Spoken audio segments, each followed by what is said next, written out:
Are you going a little crazy yet? Maybe you have kids and their school was canceled and you have to figure out how you're going to share a house with them all day for 2 or 3 or 4 or maybe even more weeks, and you can't even take them anywhere. Maybe you keep checking the news and every single story is about the coronavirus and what it's potentially going to do to you and the ones you love and the economy and society, and it's all just wearing you down. Maybe you're like me and you went to the grocery store to buy just one thing like hamburger buns, but the shelves were cleaned out and you didn't get to eat hamburgers. And it's just another thing getting piled on to the anxiety and fear and disruption and burden that this whole thing is. Yeah, me too. We are in uncharted territory right now. Uncharted meaning that no one knows how to navigate it perfectly. No one does. This is new. And so if you feel like this is hard, know that you are not alone in that. It is hard. And maybe it's gonna get harder, maybe not.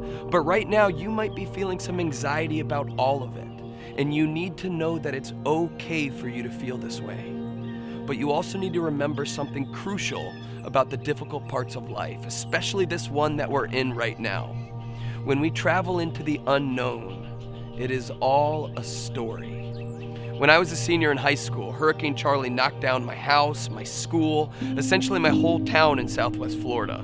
For the month after the storm, we didn't have electricity or air conditioning in August in Florida. There was no hanging out with friends. My family of 10 all had to live on the floor of my mom's office. We took our baths in a lake on the property. There was a shortage of food and gas and water, not toilet paper, but people were going crazy.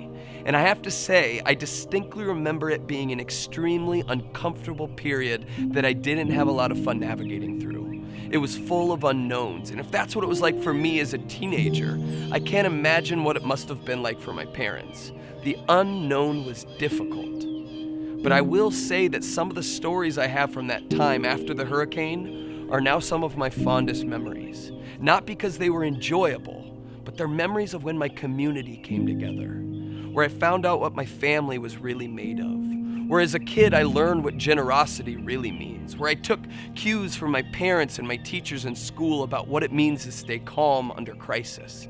I learned that no matter how uncomfortable something can be, I have what it takes to get through it. And this is a bit of wisdom that I've used since then throughout my life.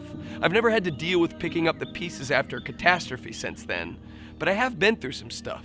I've experienced tragedy in the family, hardly having enough money to get by as a young adult, huge struggles as a teacher in my profession in the classroom with my students, trials as a parent, the stuff life inevitably throws at you. And I've learned that I can get through all of it.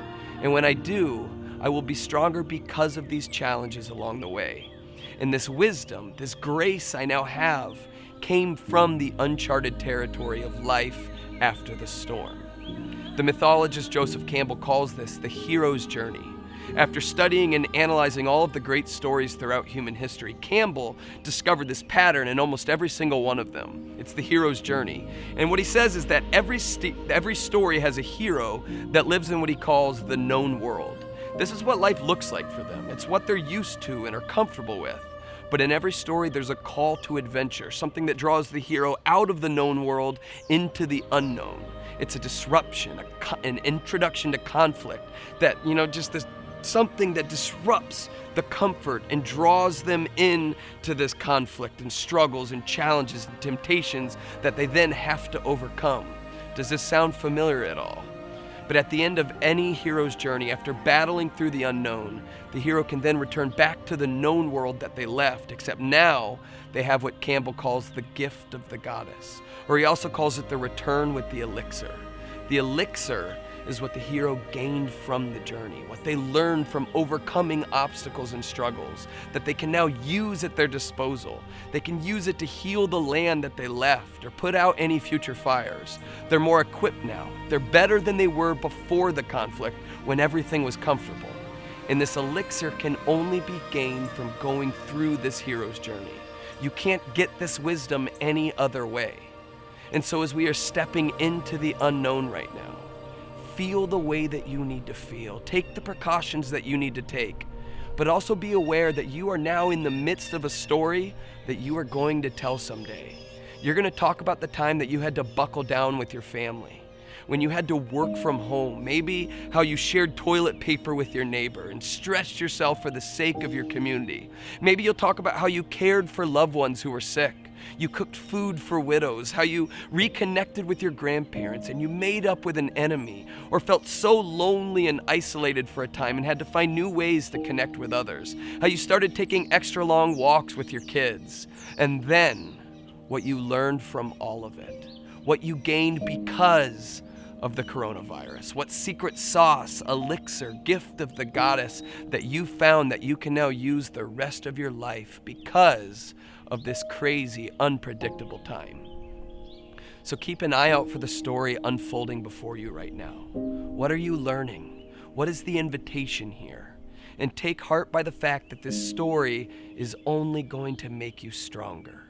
And maybe that fact can give you some calm in the midst of all of it. It's just one day at a time, my friends. You got this.